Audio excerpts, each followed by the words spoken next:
Well, welcome everybody. Welcome to the Explain Lifetime 5 for Ether.fi. Super excited to be here with both Ether.fi and the Validator partners of Kiln and Finoa.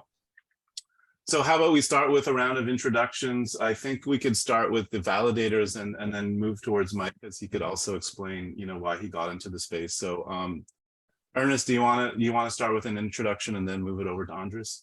Yeah, sounds good. Hi everyone, thank you for joining. My name is Ernest CPO. I'm co-founder and chief product officer at Kiln.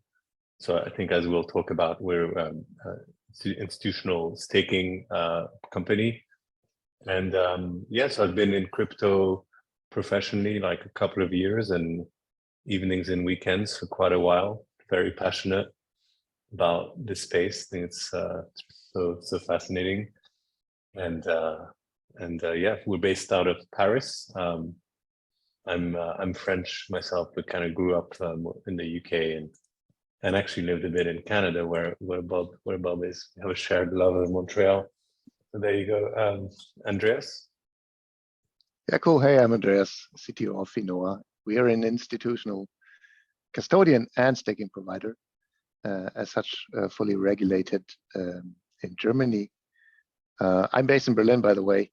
Love to be in Paris as well. Next time, Ernest, we can do this webinar there together. Now, I'm not in crypto for that long. I remember running miners like 10 years ago, 11 years ago, really early, but it was basically fun with my nerd friends, and I didn't really get the impact that it would have. And since 2018, that was my first touch point with crypto. Really was that back in the days at Deutsche Telekom, they spun out their blockchain business in a separate Unicor Blockchain Solutions Center. We're looking for a leader, and I got offered the job, and I thought, blockchain, all right. So remember, that was enterprise blockchain. It didn't say crypto just yet. That was really usually permissioned networks trying to run all those well-known enterprise use cases that like stem from the hype in 2017, 2018. But we were a great team, and the team educated me on this thing called public blockchains and how important tokens are within those ecosystems, not only with their speculative value, obviously, but the way tokens are inherently important to bootstrap those networks and keep them running in the way they're supposed to be. So that really opened a new world to me. I'm an older guy, as you can see from my hairstyle. So I thought my bubble was the web, basically the bubble of 2K. So I'm really happy that I entered this new world of decentralized networks then in 2018. We were very quick in running Oracle nodes and staking nodes back then, all from an traditional corporate, not being fully aware of what we were doing. By now, I think they have a Web3 strategy, and the last year I joined Finoa to go full on crypto. So that's a little longer about my background. Well, Mike, you can take it. Who are you? Hi everyone. I'm Mike. I'm the founder and CEO of Ether.fi. My background is I kind of started messing around in crypto very early days back in 2011. Bought some Bitcoin at 80 cents a coin, did some mining, just kind of messed around with it for a while, and decided to go full time about 2 years ago when we exited our company, another company that I started, and I felt like what was going on in DeFi was super exciting, and I just wanted to be a part of it. We originally started as actually a hedge fund where we staked ETH for people and did some DeFi strategies with that, and that's how we recognized the problem, I guess, that existed with DeFi protocols that focused on staking. We felt that there was a tremendous amount of opportunity to build something that was much more legitimately non-custodial in DeFi, and to create a system, a staking protocol that was extensible. In other words, that other people could build on, that would ultimately drive more revenue to stakers. And that's what Ether.fi is ultimately about. It is a sort of first principles non-custodial staking protocol that works with these great node operator partners that we've got on the call here. and also facilitates this sort of extensibility and other revenue streams to stakers. Yeah, maybe we could jump in a little bit more into that, Mike. Like you were, was it a case where you were like looking at liquid staking landscape or the staking landscape, and you saw sort of a problem with how keys were managed, and you came up with this somewhat unique solution? Yeah, you know, I'll maybe assume that it's worthwhile to give a very quick summary about the challenges, I guess, of staking on Ethereum for the folks that are attending. So ETH staking is different. ETH has unique challenges when it comes to staking versus other proof of stake chains. Other proof of stake chains like Cosmos or Avalanche or Solana, they have very simple delegated staking built into the network. That's really probably all that needs to be said, is it just, you can write a very simple smart contract that just delegates the staking, and the staker retains custody and has full control. It doesn't take counterparty risk. I mean, it's just super, it's built into the chain. Ethereum is different. The reason it's different is because Ethereum started as proof of work, and there was this like very complex effort to migrate it to proof of stake. And so Ethereum now has ended up with two blockchains that basically don't talk to each other. There's the execution layer and then the consensus layer. They're basically two different blockchains with very kind of like loose threads connecting them. And all staking basically is done on the consensus layer, but the actual like ETH lives on the execution layer. And so it creates a lot of complexity in terms of custody with staking. Specifically, you need two separate sets of credentials to actually have custody of your ETH. You need your withdrawal credentials and your validator key, or at least the signed exit transaction or something like that.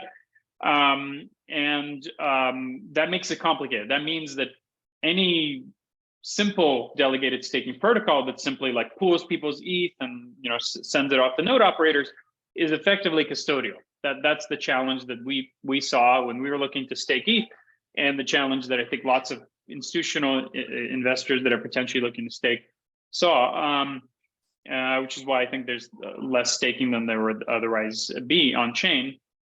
Because for all intents and purposes, when you stake with, I mean, really almost any other DeFi protocol, you are effectively giving up custody of your ETH. And that's a problem. I mean, how big a problem? It's one of these things where, there's pick a number, 5% chance of a blow up as a result of that. Or, I mean, I think different people would assess the risk differently. So 95% chance everything's going to be fine, but there's a chance of like a serious blow up. So we felt like that was an important thing, and Ether.fi was designed to fix that by just changing the sort of who holds the keys and the bonding mechanism. So that was the motivation, and very little bit about the solution. But if there's interest, I can go into more depth on that. Sure. Just wanted to mention, if anyone has any questions who's watching, please pop them. There's a Q&A button, so please pop your questions in there. Moving over to sort of the validators, Ernest and Andreas, maybe Ernest, you want to jump in first. What interests you with Ether.fi as sort of the a Genesis validator, as initial onboarder? What interests you about the project? Yeah, sure. So I think I agree with Mike's assessment that there is a risk when staking today, particularly around the validator keys, that you need those to exit the validator, right, to unstake basically. And on a lot of protocols, on a lot of existing liquid staking protocols, you actually have to trust the node operator to do that. I think that's fine for some part of the market, but I do agree there is a share of the market that is going to want to have a solution to this problem. And I think, Ether.fi is really well positioned to do that. I think as Kiln, we are active in quite a few liquid staking protocols, and we see our core job as running validators. And we do that on quite a few liquid staking protocols. To an extent, we're happy to, like we do audits of the security of the protocol, and if that looks good, then we're happy to take bets on lots of different projects and offer our ETH and other networks infrastructure service. So yeah, that's kind of why we joined in, and Thank you to Mike and the team for reaching out. Andreas?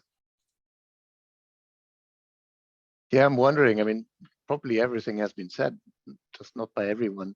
But Well, I mean, do you only, view it as a systematic risk as well, Andreas, in terms of, you know, how keys are currently managed?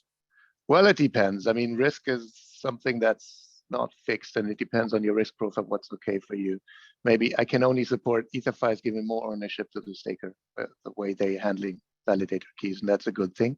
It's good for decentralization, it's good for permissionlessness. And as such, that is a new and very promising liquid staking solution. And since we're supporting, I personally am an ETH bull.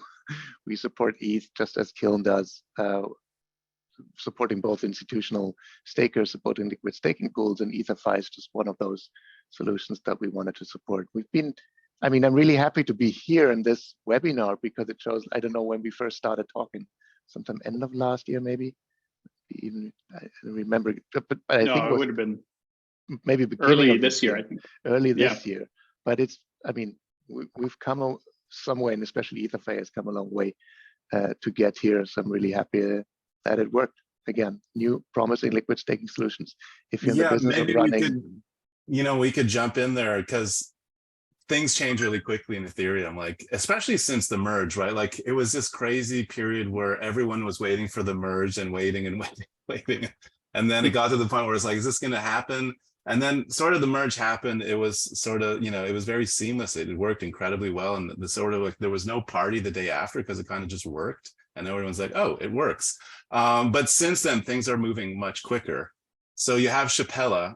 So maybe one of you could dive in if you want. Like Shapella has a pretty large effect on liquid staking in particular.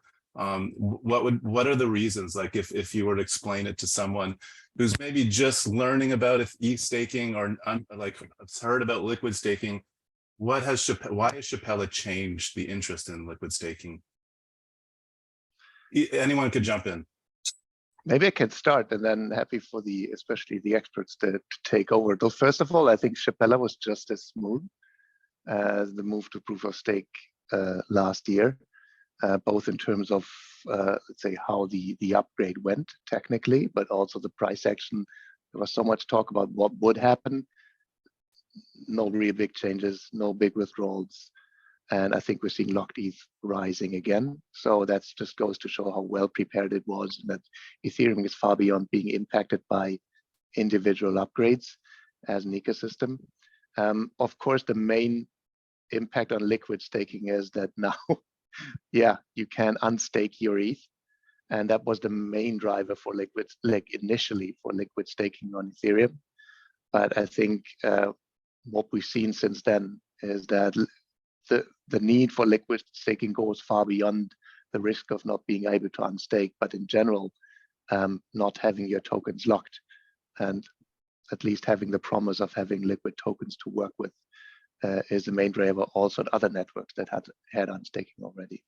So probably, I mean, I personally think Shapella is not the biggest impact on liquid staking because that just continues to trend as it does on other networks. But maybe, I don't know, Mike, Ernest, what's your take on that? Yeah, I think, I mean, I guess maybe I'll add a couple of things. The first is that although unstaking has been turned on Ethereum, the largest protocol, Lido, the largest liquid staking protocol, hasn't yet shipped their V2, which enables unstaking. I think they are taking the prudent and correct approach of waiting a little bit. I'm sure they're doing lots of testing, and then they're turning it on. I think within a week, it's coming out. And so that's really, it's almost like when it comes to DeFi, unstaking hasn't even been turned on yet. That's only happening in about a week, and that'll be very interesting. That to me is actually a pretty high risk moment, not just because it's a major upgrade to a protocol that's got $10+ billion of TVL in it, but because then it really starts putting to the test the whole kind of incentive structure and economics of it. So I think I'm on the edge of my seat, waiting to see the impact of that. But I hope, and yeah, I hope it goes very, very smoothly. But the impact, yeah. Allow me to quickly somebody, jump in. Do you expect major unstaking from Lido?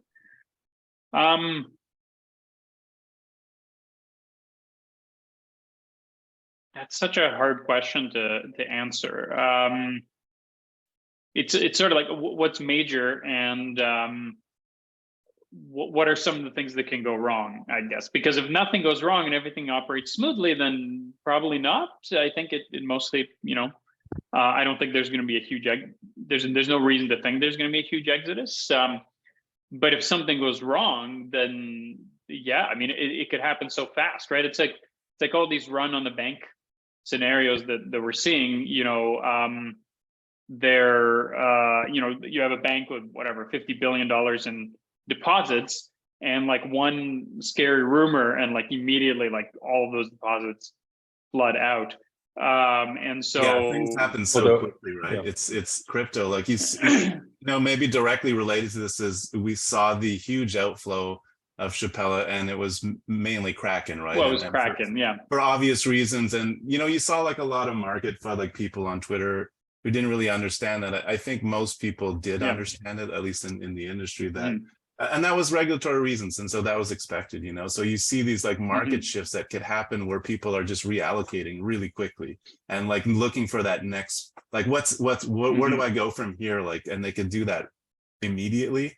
They don't have to wait weeks or months and go through paperwork. They could just move that around. One interesting anecdote I might add to this conversation is Allnodes is quite diverse in its user set, especially for Ethereum, and we run a lot of nodes now. It's pretty crazy. We're almost at 18,000 nodes at this point.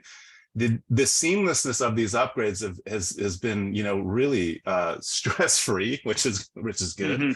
But the real difference we saw between like the merge and Shapella was more the user experience, because all of a sudden, like the merge had no effect on the end users, where Shapella had a huge effect on the end users, meaning, how does this work? How am I getting my partial withdrawals? Do I have to do something? How do I exit? So all of a sudden, the actual requests from users just hit us across the board because they're more active and wanting to understand how that works. And so it wasn't it was a good experience. I would say it wasn't a great experience because it's technically complicated for some users. Some of them had to switch their old addresses to new addresses, right? You don't want to make a mistake.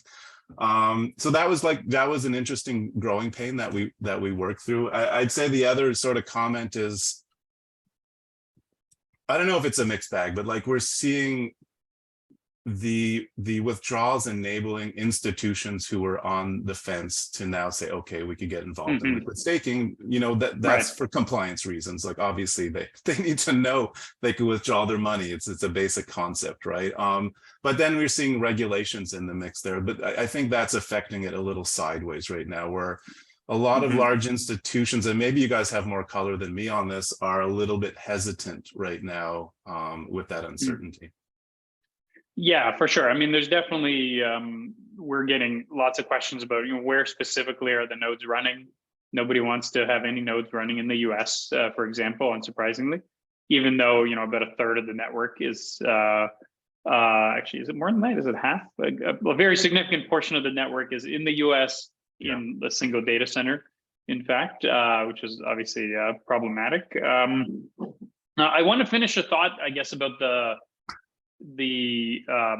risk factor for liquid staking protocols. I think the game has changed for liquid staking with withdrawals being enabled. It used to be that you didn't have customer churn, and no protocol for multiple years had to think about customer churn. You only thought about how can you onboard lots of customers. You didn't think about, okay, are you going to lose customers? Because of course, withdrawals weren't enabled. Now, customer churn is a really big deal. Like, my previous company was a SaaS company. I mean, that's in some ways that's more important actually than even new revenue, because on some level, it doesn't matter how effective you are at bringing on new revenue, because if you get lots of churn, your business isn't, going to be viable. So I think that is something that is going to be a fundamental problem and issue for all liquid staking protocols moving forward. And I don't know that, I mean, we've spent a lot of time thinking about that, and we're releasing this, membership program and loyalty rewards and stuff like that, that is sort of proactively aimed at improving our customer retention.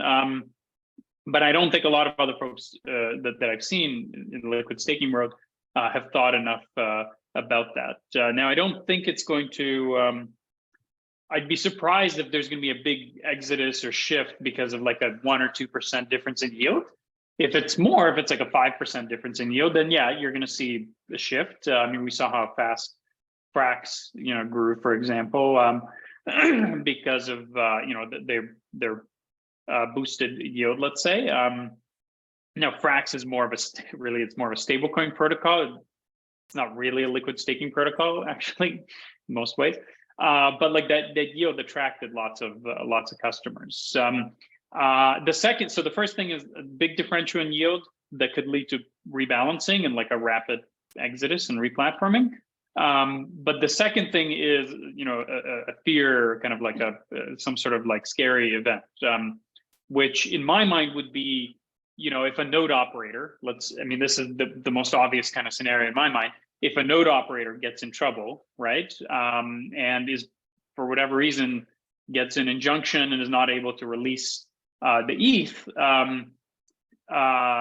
for whatever, some liquid staking protocol, that I think would immediately lead to a spiral that would be very scary. And that's where custody starts to matter a lot, because if you effectively have a custodial protocol and there's like a depegging event and a spiral, that could literally be the end of the protocol.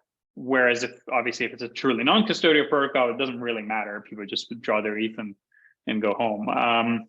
So that to me is like, that's what I'm waiting for, I guess, with all these upgrades and stuff taking place. I'm kind of sitting there on the edge of my seat, hoping that none of these things, unravel.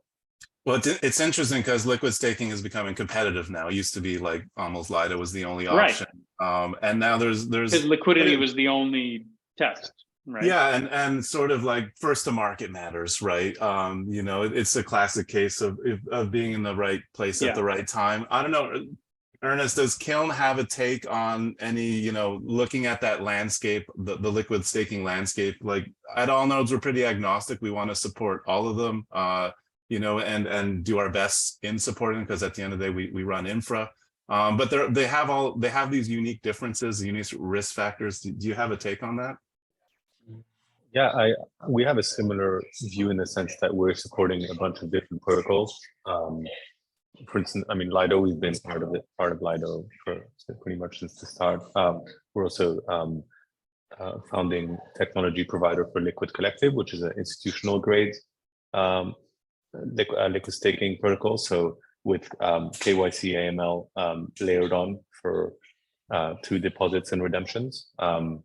Which is catering to a slightly different part of the market. I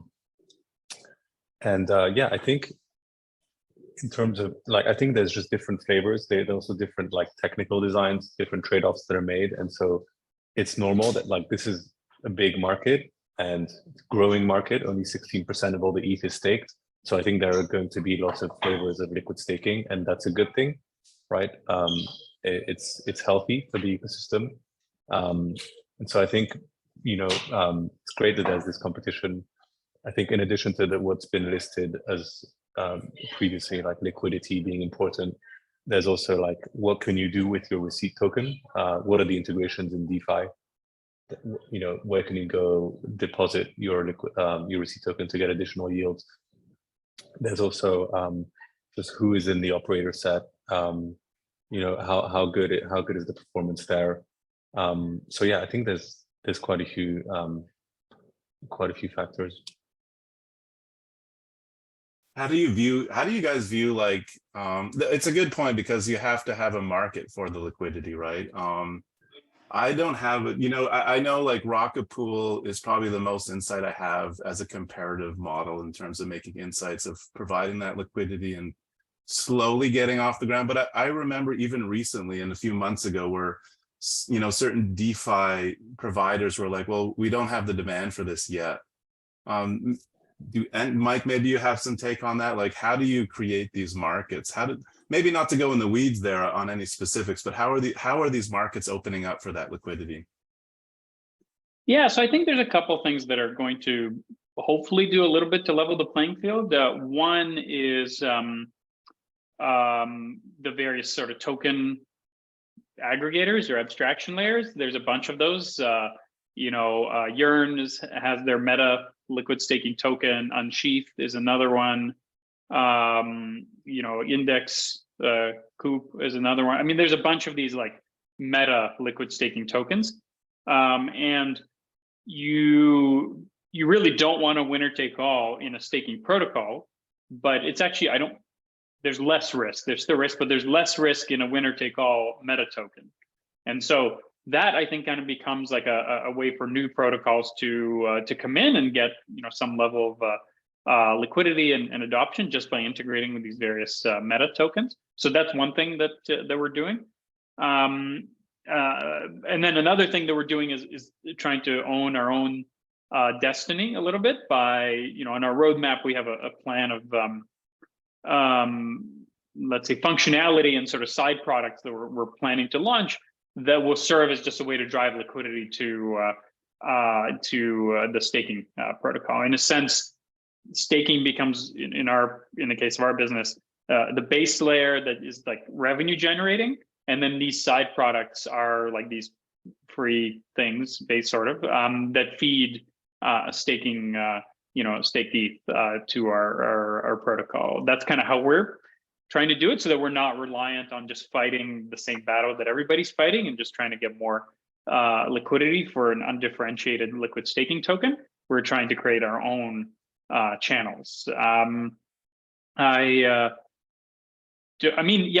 Pool and Lido in a sense have the luxury that they could probably just sit around and they'll probably keep growing because they have like that first mover advantage and market awareness. But anybody else in the space, I think, has to do a lot of work to try and build up liquidity. And I don't know how other folks are doing it, but that, as I said, this is how we're doing it. Cool. Maybe we could reverse a bit and sort of go back to a bit what Ernest said about some of the risks. I don't know what the awareness level of people is, because there's all sorts of risks that you try to explain. Maybe that's institutions understand it as they deep dive. There's a whole layer of risks that go with liquid staking. Did Andreas or Ernest or any of you want to talk about what those risks are? What's the difference? I'm making a decision. I want to run my own node, or or I want to liquid stake. What are the risk differentiators there? Anyone want to tackle that one? Yeah, before I tackle that, quickly adding to Mike's take just about liquidity, because also liquidity is a risk, obviously. Completely different angle. We are regulated financial institution. And if we want to provide liquid staking, we usually refer to it as non-illiquid staking, because in reality, liquidity is just a promise, right? But even the most liquid staking protocols have trouble with liquidity, like black swan events. That's just a fact, because liquidity, you can never be fully liquid for the tokens that you stake, and that's just a risk you need to be aware of. And I think that is countered by the opportunities that you're getting, that apart from the so-called liquid assets that you're having, you're getting something like, in the case of ETH, for example, you can pool your ETH and then stake. You can stake with less ETH. Your liquid staking platforms can have different strategies and so on. So again, liquidity is a fun thing, definitely a risk. Now, if you run that's not good for marketing, Andres. Non-illiquid staking, it doesn't roll off the tongue. No, true. But we need to talk with regulators sometimes, and then if you use liquid staking, they might draw a gun. You're right, yeah. Because that's not what you're doing. But again, just a fun take from the other side of the coin, right? When you're a decentralized liquid staking protocol, completely different to being a centralized and regulated financial institute that wants to offer the benefits of liquid staking. But having said that, now you asked Bob about what's the difference between, do I run my own node or do I want to use a liquid staking pool? That's an interesting question, because usually you wouldn't ask it, because the risk of running your own node is obviously the risk of, are you able to reliably run nodes to not only generate yield for you, but to reliably secure the network that you're operating on. You need to be an professional IT service providers, and you can see, especially on networks like ETH, that it's not enough just to be able to spin up a node. You really, especially when you're talking bigger volumes of assets, all the risks of running a reliable and secure infrastructure service are on you. And that is usually something that you as a token holder cannot do. You need to be a professional IT service provider to do so. So then obviously you just have to look, I mean, you have to look at the other risk of, if you can't run it yourself, you want to integrate with a specific platform. I mean, several types of risk, definitely the risk of trusting a certain organization. How is that organization run? Who are those guys? Who's Mike and the others, right? If you look at Ether.fi, how they're set up with their investors and so on. What's the quality of the contracts, right? Of the smart contracts that the platform operates on. I think smart contract risk is highly, not by the expert, but in general is highly underestimated. You look at platforms like Lido, basically I mean, the main risk here is I think that everything goes well when interacting with those smart contracts. We don't know, right? We don't know what happens until we have a major flaw in the protocol implemented in those contracts, right? So I think that's usually counterparty risk and smart contract risk is mostly what I think about. And then without going too far ahead, because I'm pretty sure Ernest has a take on that as well, I think in the regulated space, liquid staking, that's why we are having those fun discussions, is not yet understood. And in essence, it boils down, as opposed to regular staking, it boils down to a mix of known financial instruments that are usually regulated in the traditional world. So you're basically issuing tokens, for example, people are lending tokens to those platforms. That is being already regulated, and transferring the world of liquid staking to the regulated space is a huge risk at the moment that we are working on. For example, what we are definitely struggling with as well. Mm-hmm. Yeah, I think the regulatory risk is significant. I mean, Ether.fi has made the decision, for example, to block US customers and ensure that, I mean, to whatever extent we can control it, that none of the nodes are running in the US. You know, that is a decision that, and in addition, we've made the decision not to launch a governance token. I mean, there's multiple reasons to do that. So there's a bunch of things that we're doing to try and focus on the long term and handle these types of regulatory risks. Whereas others, you know, maybe because they launched before and these risks weren't as obvious, are just kind of you know, out there. So that's definitely something to consider for anybody that's thinking about staking. You know, I wouldn't touch anyone that was operating in the US, frankly. Ernest, do you view maybe like, you know, you have the base layer of Ethereum, right? You have the nodes running, and then you have now liquid staking coming, you know, growing in adoption. And then you have another layer of what's being termed restaking, and we don't quite know exactly how that's going to play out, but you know, it seems to have some fundamentals. How do you view these sort of layers that are being added onto Ethereum? Do you view them as a risk to the network? And in addition, do you have any insights on like how are they going to affect the base layer of the network in terms of push and pull and strain and how that liquidity moves around? Yeah, it's a great question. I think like I think it's a good thing. Like I think, as I said before, like we want to have a diversity of ways that people are staking. We need to watch out for no like hugely centralizing factors, right? You know, you could have argued that Lido was getting to, and there was this whole debate of like the size of Lido. Should they self limit their size, right? And yes, there's like 39. I think node operators inside Lido, but you still have a fair amount of control at the smart contract level. So there is a centralizing aspect to to Lido, and so it's good that there are other protocols launching. I think it's also good that like some part of the market will be comfortable with liquid staking, some part will not. Like we talk to some institutional customers for whom even wrapping their heads around normal ETH staking, or let's say direct staking, is already like 6 months of conversations, right? So like you add in liquid staking, and that's fine, that's good, right?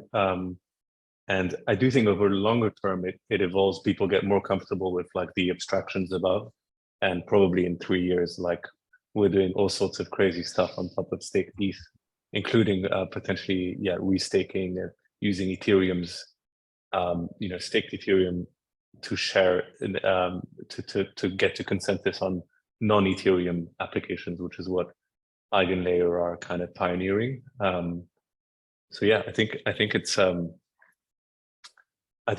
kind of beautiful to see like all this stuff being created, and that's also what's great about the ecosystem is it's permissionless. Anyone can go and launch their own protocol and get users. Like it's kind of the beauty of like open blockchains. That's a really great point. Thank you for that, because we tend to sort of sometimes follow the route of risk and what's going bad, and what's worst case scenarios, right? But if you zoom out and you look at the culture, the community, you see a lot of people building. You see there's so many people involved, and the ETH community specific is pretty incredible. I'm just going to jump into some questions that jumped in, or actually one of them just disappeared, but we have a question. Oh, sorry, I'm answering them. Oh, were you? Okay. I was just going to say them out loud, but I'll mention this one, and maybe it's an open-ended question on personal opinion. But what is the Parker's asking what the biggest hurdle facing the ETH community with regards to liquid staking and the limitations of unstaking? I'm not sure exactly what that means, but do you guys have any take on the upcoming challenges that liquid staking provides?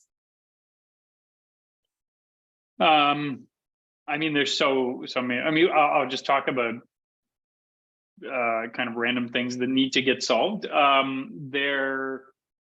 We talked at the beginning of the webinar about this issue with Ethereum and how unstaking works. Well, the solution, or one of the solutions to that, is execution layer based validator exits, meaning the ability for Ethereum stakers to be able to exit and get their ETH back just purely through a smart contract operation without having to have the validator key. That is something that has been talked about for, a year or over a year at this point. And I think literally this week, there was an EIP proposal published to implement this. Now, EIPs can sit in the queue for years, but the fact that at least there's now a live conversation about this, and maybe on one of the next hard forks it'll actually get implemented, that's a really big deal. So that's one thing that I'm carefully watching, because that will simplify a lot of things, and with respect to custody, reduce a lot of risk, and enable interesting applications on Ethereum like restaking, which is a whole other can of worms. I think maybe I could jump in a little bit and say one of the challenges that face liquid staking right now are the challenges that actually face Ethereum in general, and they're not specific to liquid staking. And my opinion on that is certainly MEV boost is, or MEV, or in general, especially what's happening in the mempool is probably the biggest challenge to face now. There's certainly too much value being extracted and manipulated. And we need to solve for that, because there's no de-incentivization structure for the bad behavior in the mempool, and it's having a bad effect on the end users. It's having a poor effect on the network. It's becoming like literally like a PvP game in some regards with the bots, right? So that affects liquid staking because it affects the base layer. And then sort of something that sort of affects all lanes of ETH is just the user experience. It's still relatively cumbersome to juggle crypto. You have Ethereum, maybe you've bought it somewhere. How did you acquire it? How do you get it onto a liquid staking platform? How do you move it around? There's still a user interface issue in general in terms of ease of use. And most crypto native people are comfortable with that, but the wall is to introduce this to more and more people who are less comfortable with technology.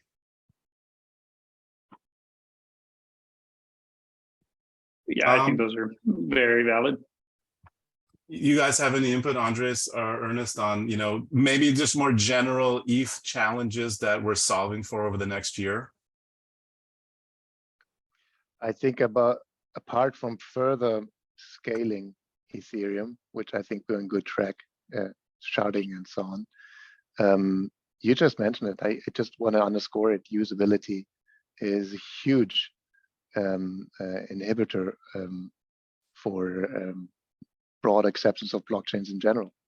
And I think that's where initiatives, I know this is about ETH, but if you look at Solana with the Saga phone, well, that might not be the killer, but it's definitely the right way in the direction of adoption of blockchains, making it easier for people to interact with them.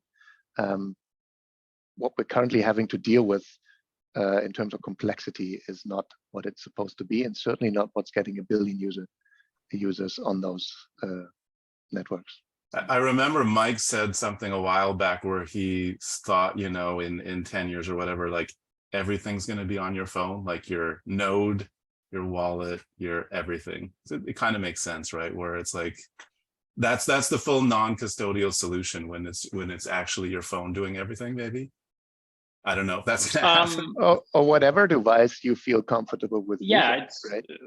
It's more, I think the exciting potential of crypto is that there's so many things. That self-custody, I think, is a really big deal. Having a truly stateless currency that can't be inflated away.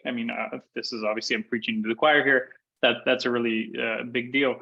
But to what you were saying, I think one of the other exciting things about crypto is it breaks down these walls, these sort of somewhat arbitrary walls that are put up between the different financial spheres of your life. Like if you think about, you've got your assets, like your house or your car or whatever, and your liabilities, like your mortgage, and then separately you've got your stock portfolio or investments, and then separately you've got your bank account and your credit cards, like your insurance, like these are all completely separate businesses and entities and accounts and systems that you have that don't talk to each other in any way. Well, imagine you had one integrated system that like all of these things could talk to each other, where like, you have your NFT for your house and your liability and encumbrance for your mortgage. And if you want to borrow money against that, you just can, because it's all integrated, and your stock portfolio sits right there, and all of it is transferable and tradable. And, things like escrow and title are just like are almost irrelevant because it's so transparent on chain. That is will open up a whole other area of, I guess, of innovation and interesting applications that we I think haven't seen before. That's the dream, right? As long as it's democratic and open and participatory. I just went through a similar situation that you described, and like a mortgage type situation, and it was so just so annoying, just working in crypto and having them to go and to do that. And I'm talking like they changed the regulations where I live, so what used to be relatively quick, like take 3 or 4 weeks, now takes like 2.5 months of paperwork. And I was like losing my mind. I was like, why am I doing this, So maybe we'll position this guy. There's a question, but I think it's kind of specific to Ether.fi's operating. I don't know, Mike, if you wanted to talk about the token and sort of the airdrop and dive into that, because I thought it was quite interesting. When any app or whoever decides not to do those things versus do them, did you want to speak about what was part of that decision process? Yeah, I think we've been pretty clear from day one that there's not going to be an airdrop. We weren't sure about a governance token and a DAO and all that, and frankly we still aren't in some ways. But we were pretty clear about the airdrop in the beginning. But I guess it's become so commonplace for crypto projects to say no airdrop and then do an airdrop. It just happened to Sui. I don't know if you were watching the Sui situation, but yeah, that community was pretty upset. Yeah, these types of grift are so common in crypto that it's unfortunate that it's just become kind of the norm. I mean, our perspective is, if we're talking about like just airdrop versus no airdrop, our model of rewarding early users is actually, I think, much more attractive than if we just dumped a random sort of, another shitcoin on the market. So our model is like actually revenue driven and value driven. Like early users are rewarded with like ETH, like, the actual currency, so to speak. What a novel idea. Wow. Yeah, I think that is actually much better for early users, and it incentivizes the right behavior, because airdrops tend to, almost no matter how you do them, incentivize sort of mercenary capital rather than long-term users, whereas our model is designed to really reward long-term users of the protocol, long-term customers. So I think it's inevitable. Like obviously we had a good amount of capital flow in. Some of that I think had the right mindset, some of it didn't. So it'll sort of get recycled so that the customers we have are ones that are focused on the long term. And I think that's a good thing for us as a business. Yeah, I don't know. I probably can't comment. I mean, more depth about like the reasons we chose not to do an airdrop, but yeah, that's kind of how we're thinking about it now. Cool. So guys, let's, we're getting down to the sort of the end of this. I think, unless anyone has any questions specific to Ether.fi or liquid staking, please feel free to jump in. And if not, we could sort of do a round of like sort of what's coming next, say in the next, I don't know, probably in the shortest term, like 6 months. Ernest, maybe we'll start with you. Like, what are you interested in the next 6 months? It doesn't have to be, specific to Ethereum personally. What's going on with Kiln as well? Yeah, sure. We've got a lot going on. It's pretty intense at the moment. It's good. We are spinning up on several protocols, including Ether.fi. We are continuing to develop our products to integrate with existing custodians, exchanges, and others, not just with validators, but also a product called Kiln Connect, which is an SDK that enables these players to offer staking on lots of different chains from one single SDK, including reporting data across the network. So we're very busy doing that and hiring to realize this goal. And yeah, I think Ethereum level, like, very keen to see it's a lot more interesting in a post-Shapella world, because as we said before, things can reshuffle, become more competitive. Very interesting to see different flavors of staking, liquid staking and restaking come in as well. We're closely following and discussing things with the Eigenlayer team. Yeah, the protocol level, I think like dual exits will be great to see. Maybe Mike, we should figure out a way to bet on when this is going to be implemented. It was interesting to see the EIP, but then we'll see when this actually makes it in. 18 months, it's my prediction. Okay. I could probably take the under on that. And yeah, like, I think other than scaling, which is sort of a classic one, account abstraction is also pretty exciting, I think, to improve usability, because now you have like accounts that have easier recovery properties. So you're no longer, like, it's no longer such a harsh experience in case you potentially lose your keys. So yeah, lots of exciting stuff going on. Andreas? Yeah, I mean, maybe three things. One exciting in a scary way, and one just hopeful. So I personally, which is not ETH, but I'm excited about DYDX launching on Cosmos. Really interested how this is going to work out for the DYDX in its current form, and I hope they made the right choice by moving away from Ethereum. and they did solid technology choices. So just from a curiosity perspective, I'm really interested in how this plays out. On the scary side of things, I'm really waiting to see how it plays out with the regulatory woes we're seeing in the United States. So this is like some very unhealthy discussions for crypto going on there at the moment. Lots of bullying, lots of strong arm tactics, and not enough understanding, I think, from both lawmakers and regulatory actors about the space. So really vouching for our American crypto companies to basically, to be strong in this fight. And I think we are going to be in a very different crypto world in half a year from now, most probably, maybe a little longer. So again, it's something I'm really excited about. And apart from all of that, I mean, we're chugging along, right? As Finoa, by the way, talking about usability, just went live with our shiny new UI. This is also important, right? To improve customer experience.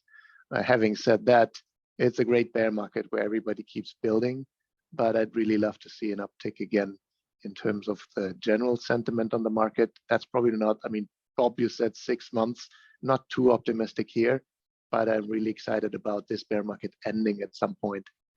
And so that we're really seeing momentum. Why?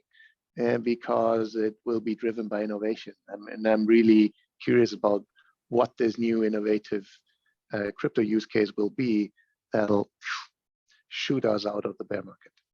It's going to be more Pepe. No, I'm kidding.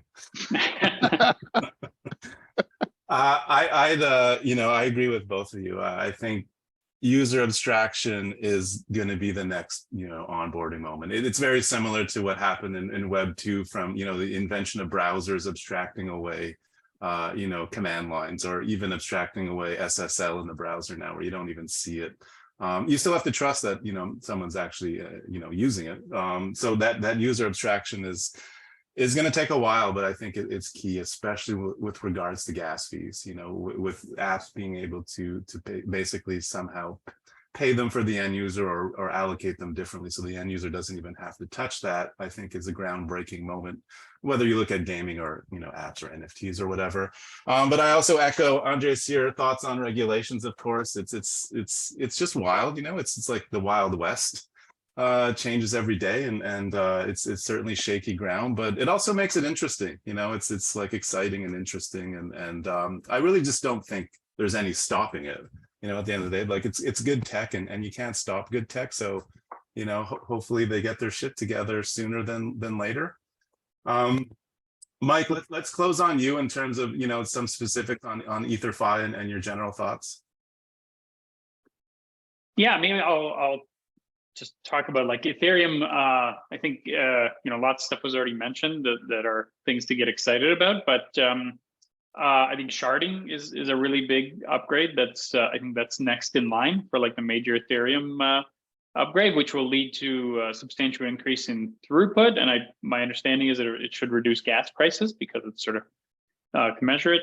And I think that there's sort of an exponential effect. It's, you reduce gas prices. I think there's a non-linear impact on the transaction volume, in the sense that if suddenly it's 10 times cheaper, you're actually going to get 100 times more, activity, if that's possible. So that'll open up a lot of use cases, for crypto and Ethereum specifically. So I'm really excited about that upgrade.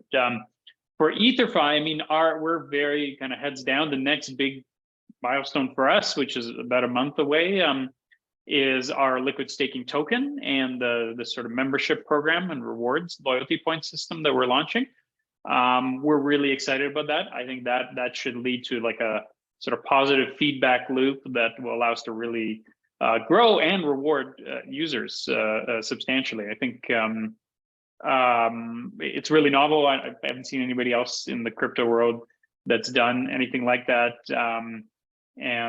So hopefully it works really well, and we'll be able to scale it up. Yeah, no, maybe I'll leave it with that. Cool. Well, I'd like to thank everyone for joining. Really appreciate it. Really appreciate supporting Ether.fi as well in this in what they're trying to achieve. And thank you to everyone participating. If anyone has any questions, please reach out to any of us. We're probably on LinkedIn, probably the easiest way to find us. I don't know if you guys want to mention what any events that you'll be at. I'll be at a couple events in Europe over the next month. I'll be talking at ECC about MEV. I will be at Spaghetti ETH in Italy, which is like the best sounding event name. Wow.